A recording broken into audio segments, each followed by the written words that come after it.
Okay, same rhythm here. After watching the tape, kind of recapping some things. Obviously, we'll start on special teams. A lot that hurt us in that game. You think about punt. Obviously, you give up a punt block for a touchdown.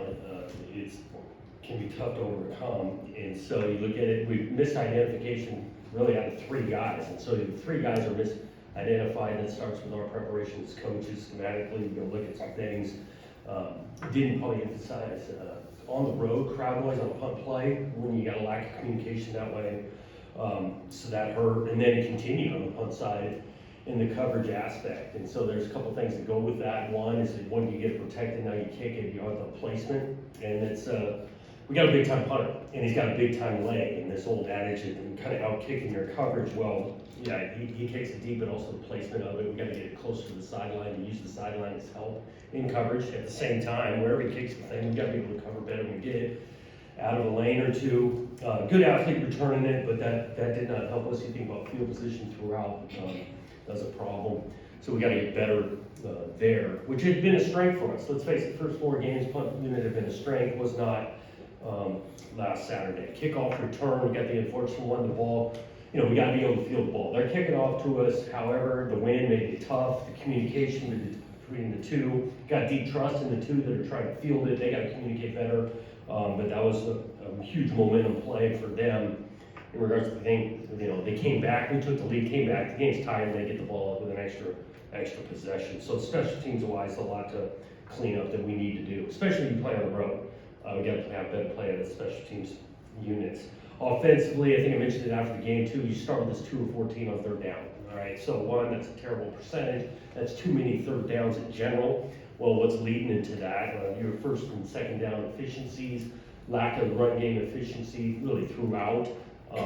We got to do it better. We got to think about doing other things too, right? You sit here and, well, the players got to execute a run game better. Well, we got to start making sure too on us, on coaching side, schematics, those things, and that was some deep conversations yesterday as you looked into it. Pass protection, I felt during the game, it showed it being worse than it was on the field. You know, we got to get a cleaner pocket for them. Again, it's 11-man football offensively, eyes, wind, yeah, a factor at times. Maybe they made a couple more throws into the wind than we did. I think that was a separator too, but offensively, not good enough. Give those guys some credit. When we had to have it, aggressive style on the 4th down thing, we did execute in the 3rd quarter, take a lead with that, but not enough in the 4th. Defensively, you know, you liked a couple of things about defensively. One, just overall, from the SC game when we were flat out weren't good enough defensively, come to this game, those guys responded. I thought they played with a response, aggressive mindset. You even look at what the situation the defense was put into the games in regards to field position. I think they had 5 or 6 possessions started on their own side of 50, and the defense bowed up multiple times. I think looking holistically at halftime, things 14-7. We're probably forcing it to be 14-7 the way the first half had played, and then you take the lead toward the end of the 3rd quarter. So I think the team continues to show some resilience, but it's back-to-back weeks where we got to finish in the 4th quarter better. Back-to-back games had opportunities to finish thing in the 4th quarter, and we got outplayed, outcoached in the 4th. And so we got another opportunity to do it better and do it back at home. Excited about that, homecoming.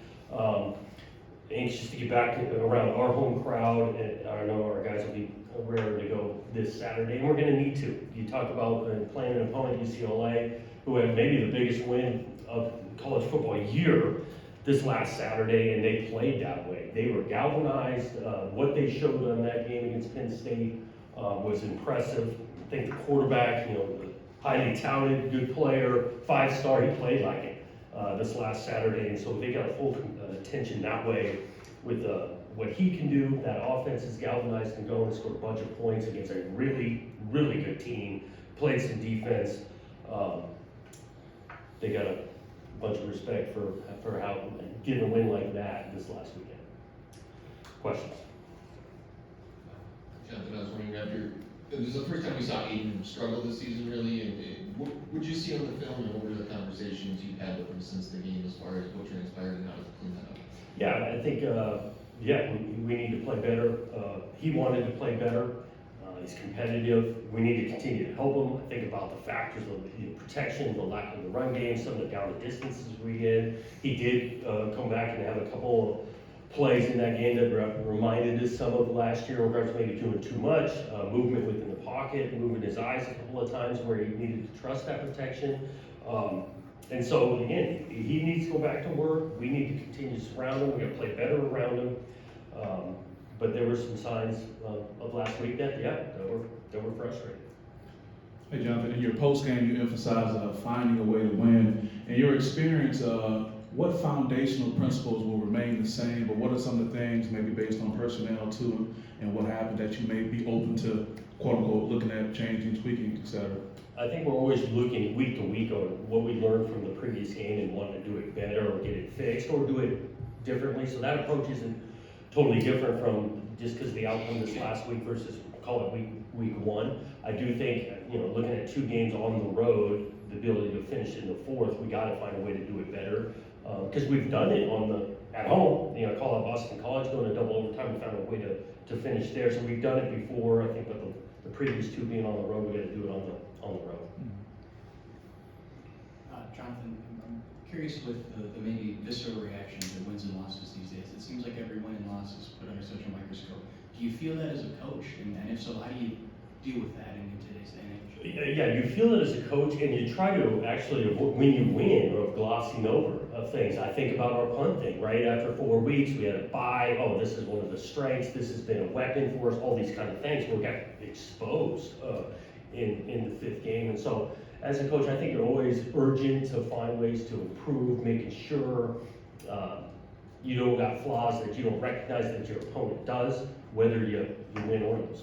And then with the 4th quarter kind of issues, is winning in those moments learned, or is that something that players have to maybe get more experience facing before they can pull that together, or what are the sorts of pieces that are missing? Yeah, I think we're experienced the wrong side of it for back-to-back games here. Again, I think you learn it from experience. And again, this doesn't mean all of a sudden I got to put on my Superman cape in the 4th and do something dramatically different than the way you prepared. It comes down to a team seizing the momentum, keeping it in the 4th, and we haven't done it in back-to-back weeks. Jonathan, you mentioned the special team struggles against Nebraska. What adjustments do you need to make against UCLA to clean those up? Well, just to think about specifically to the punt side of it, one starts with our protection, communication, and we're making sound protection of getting the ball thing kicked. Once it's kicked, we got to place it with some accuracy, right? The placement of a punt, especially with the type of leg Eckley has. It's a big time leg. That's an important part. And then coveraging, staying in your lanes, getting off blocks, staying in your lanes, so that we can round up oftentimes the best athlete on their team they put back there as a punt returner. All those things play into it. And 2 separate things here. First, when you look at where UCLA is right now, how much does your prep for them in the off season and in the last couple of weeks, how much does that kind of go out the window when you have a new head coach and maybe some new things and wrinkles and maybe not even any tendencies that you got for this guy? Yeah, you definitely emphasize the last couple of weeks with a new coach, and so what that tape looks like on the personnel side. This is the same personnel, so you're going all the way back in your background of what those guys have looked like for 5 games now, even back in the off season, some of their transfers, the previous spots they've been at. So personnel wise, I think you have a larger body of work, the actual schematics, the last couple of weeks. And kind of going back to some of the things you mentioned about the offensive line, when you did watch the tape back, where did you see maybe the leaks coming from, and how do you kind of fix them? How much did you and Jim talk about that over the last 48 hours? Yeah. I mean, in protection, I think recurring to some of the edges we played at, so the squeeze of the pocket, the edge of the thing wasn't firm enough up front at times. Along with protection, the launch point of the quarterback needs to continue to be consistent, right? So if I play a line, anticipation of where this guy's going to be at is at 7.5 directly behind the center, 9, those things. We got to be exact to a quarterback, but we were on too many edges in protection. And I know you learned about this probably after the game on Saturday, but what was your reaction when you learned that UCLA beat Penn State, given knowing that they were 0-4 and Penn State was ranked in the top 10? Yeah, before I would watch the tape, it's like, well, you know, obviously it has new life to them. And then you think about the long travel, and you think about Penn State more a little bit going across after a big emotional game the week before. Then you put on the tape and watch this game, galvanized, new energy, aggressive. I'm talking about UCLA now, attacking, really in all three phases. They come out, first open drive, go punch the thing in, then kick off, but they gamble, steal a possession right there of like, they were a brand new team. Hey, Jonathan, sort of going off what Chris was asking, I wonder, do you notice any differences in UCLA, big or small, between the first three or whatever, and then last week with the different staff, different play caller? You know, I don't know if it's dramatically different, but you look at the quarterback and how he hurt them with his legs, the ability to run. I know he's one of their leading rushers, but that part stood out, how he ran with the ball and really willingly made some plays for that offense. They were much efficient moving the ball against a really good defense. That stood out. Maybe in comparison to week 1 and week 2, you look at the finish, even just the point total, right? The previous week, Northwestern, versus how many points they scored this last week. I mean, that jumps off the page. Also curious, where your outlook is with Nakai and Ade, just starters that this last week? I'm sorry, say it again with the guy. Nakai and Ade, Willie, your Oh. outlook on how? Yeah, I think both those guys have the potential for this weekend, finishing a protocol with one of them, but by the end of the week, we'll know. So right now, day to day.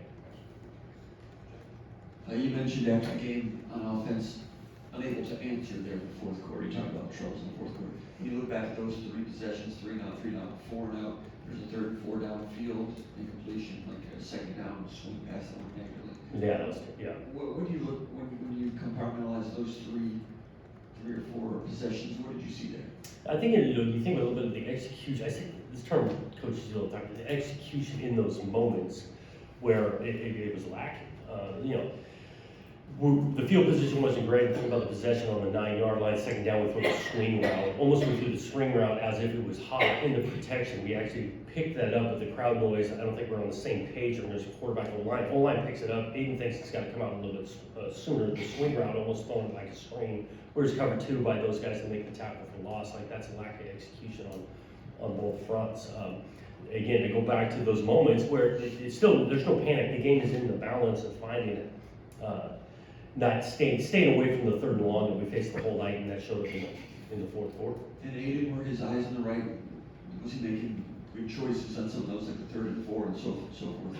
A couple of them we'd love to have back. Again, it goes back to whether they protected you well the previous snap. Does not matter. You go back to this trust idea. And we hammered, and this isn't specific, just the whole group in regard to trust each other, to doing their job so I can do my job, and focused on exactly what that individual needs to do.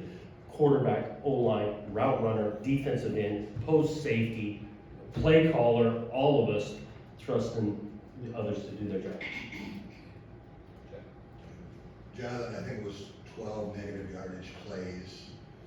Is it possible to win a game at this level when you have that? And other than block better, it seems like that was pretty much a complete team. You're talking about us offensively. Yeah. We got in the backfield. Yeah. Yeah, it's hard to go backwards, and that's why it's not what you're asking the player to do schematically, and also is there a better answer of doing positive plays? You think about the situations we put them in, and so whether that's play calling, movement, identification on the road, executing it so you're not fighting the sticks as much, because the sack thing showed up and some negative runs. That was a problem.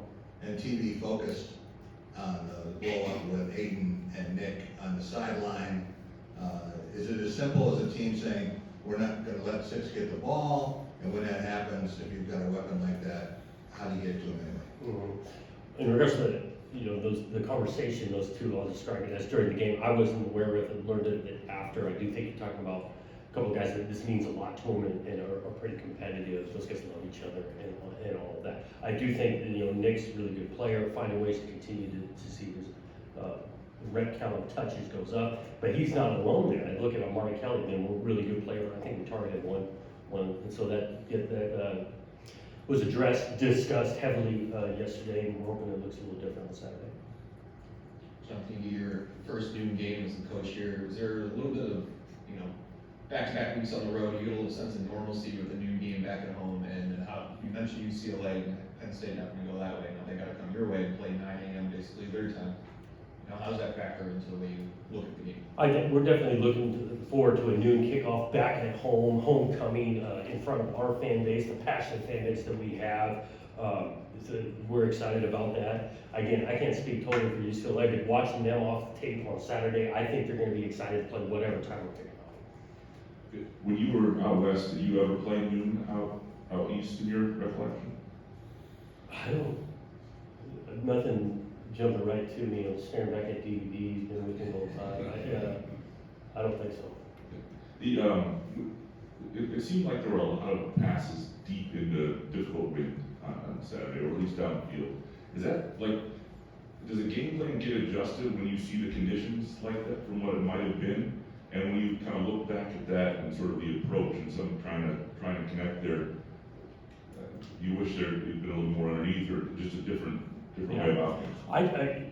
We can't just completely say, no, we're not gonna try it, because we actually tried it both ways. With the wind, kind of a couple overthrows, and our splits weren't great, tight space and this and that, vice versa. I think there was a couple of throws that were going into it that were affected, that we need to drive that more and all that. So it played a factor, but I was not gonna say just completely zero. We're gonna try a couple of those. I think it goes back to, hindsight, it's easy to do, but hindsight, instead of handing the ball off for a loss of -1, can we throw a quick screen or something to that extent?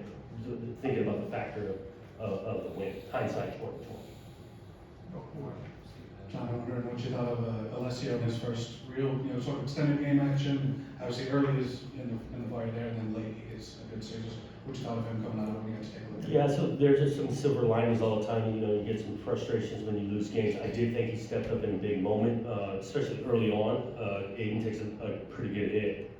It needs to come off. Alessio comes in and executed. It was great to see. We've had a lot of confidence in Alessio, and I was glad for him, because when he's had some small amount of time in the game and it hadn't gone his way, and then even that last drive, I think that stuff's important. He goes in, he executes, gets another touchdown drive, so we were pleased for him, and he's been working really hard to have that kind of success.